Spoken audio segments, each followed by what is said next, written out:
October 2024. Miami Airport. Federal agents surround a private jet. Inside, one of hip-hop's biggest stars prepares to board a flight to Italy, but he'll never leave American soil. Lil Durk, Grammy winner, Chicago legend, is arrested on charges that shock the music world. Conspiracy to commit murder for hire. The alleged target? A rival rapper. The victim? An innocent man caught in the crossfire. Hit subscribe now for the full story behind this shocking case. This is about success and violence, loyalty and revenge. A man who climbed from Chicago's deadliest streets to collaborate with Drake and Morgan Wallen, only to allegedly throw it away for street justice. Durk faces life in prison. 5 accomplices sit in jail with him. A family demands answers for their loved one's death.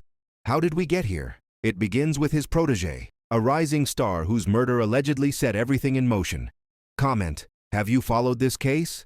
Let us know. Durk Banks was born in Chicago in 1992, growing up in Englewood, one of the city's most dangerous areas. His father was incarcerated when Durk was young.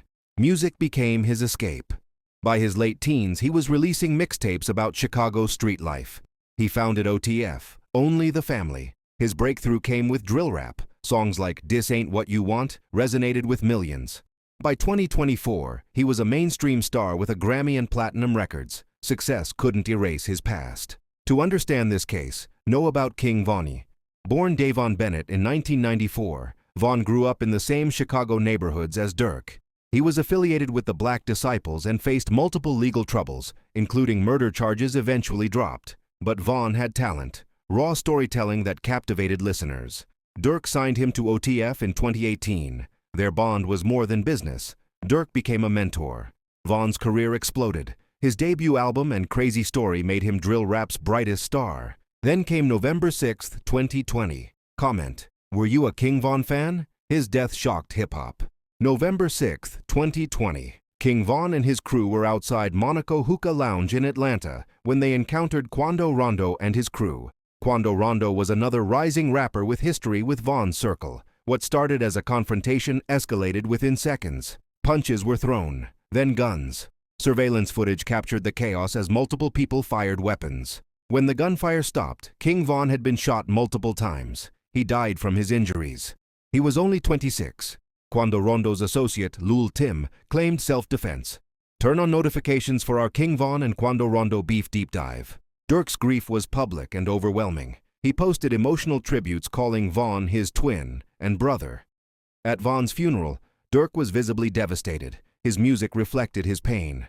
Songs after Von's death contained references to loss, loyalty, and thinly veiled threats. Lyrics spoke of revenge and keeping Von's memory alive. Fans saw this as emotional expression, processing trauma through music. But federal prosecutors would later argue these weren't just artistic expressions. They claimed Durk's response went beyond grief and music. They allege he took concrete steps. Share this video if art and reality in drill rap needs more discussion. According to prosecutors, after King Von's death, Durk allegedly placed a bounty on Quando Rondo's life. The indictment alleges OTF, Durk's label and crew, would finance the operation. For nearly 2 years, nothing happened publicly.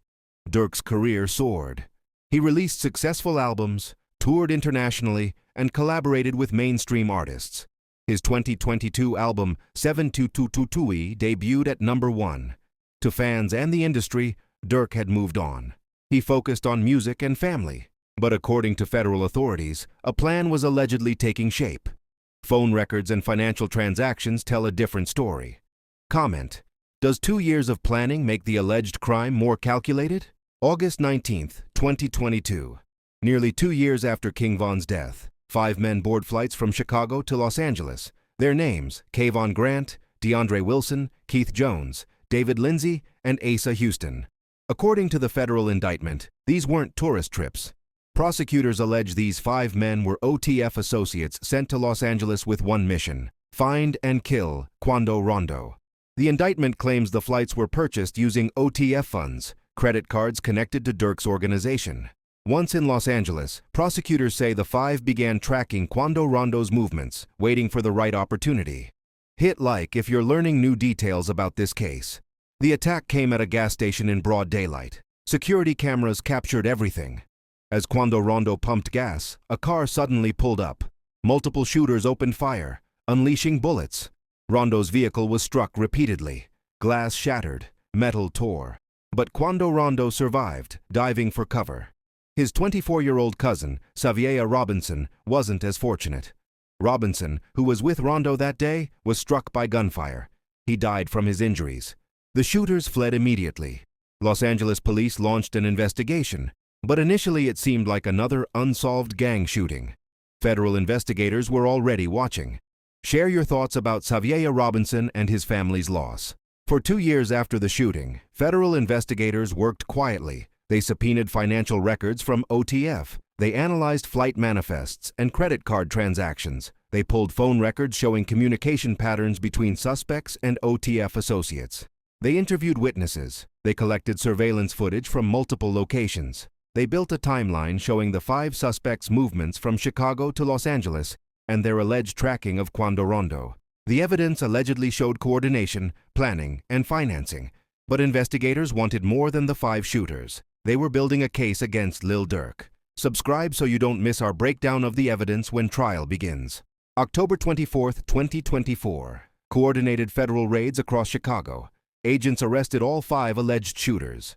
But Durk wasn't in Chicago. Federal agents knew he'd run. They'd been monitoring his movements, and what they discovered was stunning. Durk had booked 3 separate international flights, all departing that same night. Dubai, Switzerland, and a private jet to Italy. This wasn't coincidence. This was someone who knew federal agents were coming.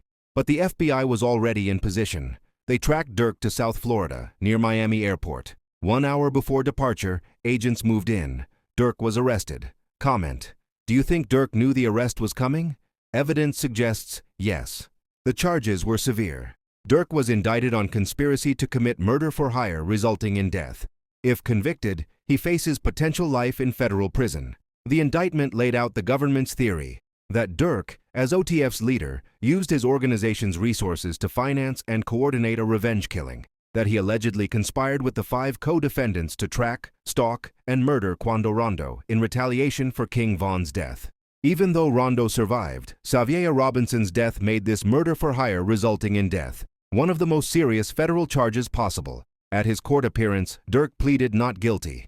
Turn on notifications because we'll cover every development in this trial. Prosecutors argued forcefully against bail. They pointed to the 3 international flights Durk had booked for the same night. They highlighted his significant financial resources, millions of dollars that could finance life on the run. They noted his international connections through the music industry, which could provide support in foreign countries. And they emphasized the severity of the charges and strength of their evidence. The defense countered that Durk had legitimate travel for his music career, that he wasn't a danger to the community.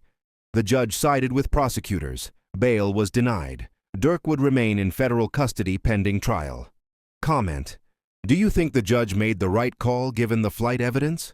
The case took another dramatic turn in August 2025. While Durk sat in federal custody awaiting trial, prosecutors made a stunning allegation.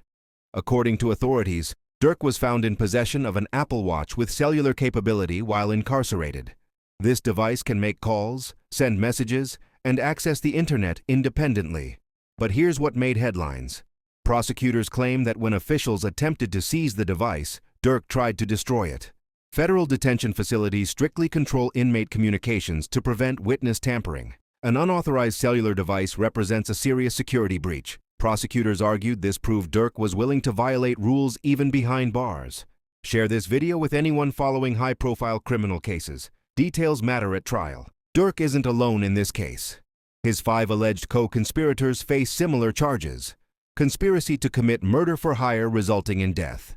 Kayvon Grant, DeAndre Wilson, Keith Jones, David Lindsay, and Asa Houston, all allegedly OTF associates, all facing potential life sentences. The prosecution's strategy is clear. Build overwhelming evidence against all 6 defendants, then pressure the lower-level participants to cooperate against Durk in exchange for reduced sentences. This is standard federal prosecution tactics. Target the organization's leader by flipping his subordinates. So far, none of the 5 have publicly agreed to cooperate, but federal cases are long. Comment: do you think any of the 5 will flip on Durk to save themselves? This case sits at the center of a larger debate about drill rap, artistic expression, and criminal prosecution. Drill rap emerged from Chicago in the early 2010s, giving voice to young people in neighborhoods plagued by gang violence and poverty. The music was brutally honest, describing real experiences with shootings, loss, and survival. Artists like Chief Keef, Durk, King Von, and G Herbo became stars by telling these stories. But that authenticity came at a cost. Multiple drill rappers have been killed in violence connected to gang feuds. Others face prosecution, with prosecutors increasingly using rap lyrics as evidence in trials. Advocates argue this criminalizes artistic expression. Hit like if you think we need more content on how prosecutors use rap lyrics in court. Here's an uncomfortable question. What responsibility does the music industry bear in cases like this? Durk was signed to major labels. He had publicists, managers, lawyers, and business advisors. He collaborated with mainstream pop and country artists. He performed at major festivals and award shows. Industry executives knew about his background. They knew about OTF. They knew about the ongoing tensions in Chicago's drill scene and the deaths that had already occurred. Yet they continued to profit from his music, market his authenticity, and promote his street credibility as part of his brand. The same realness that allegedly connected him to violence was used to sell records. Comment your thoughts. Should record labels help artists leave gang affiliations behind? Lost in the legal arguments and music industry debates are real victims. Saviah Robinson was 24 years old when he died in that Los Angeles gas station shooting. He was Quando Rondo's cousin, but according to all accounts, he wasn't involved in any beef or gang activity. He was simply with his family member that day. Robinson's family has spoken about their pain and loss. A young man with his whole life ahead of him, killed in violence he had nothing to do with. King Von's family also continues to grieve. His mother, his siblings, his own children. They lost someone they loved. If the allegations are true, the alleged revenge perpetuated the cycle of violence. Reflect and comment below with respectful thoughts for both families affected. As of now, Durk remains in federal custody awaiting trial. The trial date hasn't been set, but federal cases of this magnitude typically take months or even years to reach trial. Prosecutors will present their evidence. Financial records allegedly showing OTF paid for the flights, phone records connecting the defendants, surveillance footage of the shooting, and witness testimony linking Durk to the conspiracy. The defense will argue that Durk had no involvement, that the government is criminalizing his music and associations, and that there's insufficient evidence proving he ordered or financed any murder-for-hire plot. If convicted on all charges, Durk faces a potential life sentence. Subscribe to True Crime Doc so you don't miss any coverage as this case develops. Durk's case forces us to confront difficult questions about loyalty, violence, success, and the price of street codes that don't disappear with fame. Here's a man who came from nothing and achieved everything. Grammy Awards, multi-platinum records, collaborations with the biggest names, financial security, the American dream realized. Yet according to prosecutors, he allegedly threw it all away for revenge. For Saviah Robinson's family, no verdict will bring him back. For King Von's family, the question remains whether alleged revenge brought justice or perpetuated violence. For Durk's own children, they may grow up visiting their father in prison. Could this have been prevented? Subscribe, turn on notifications, and drop your final thoughts. Stay informed, stay safe.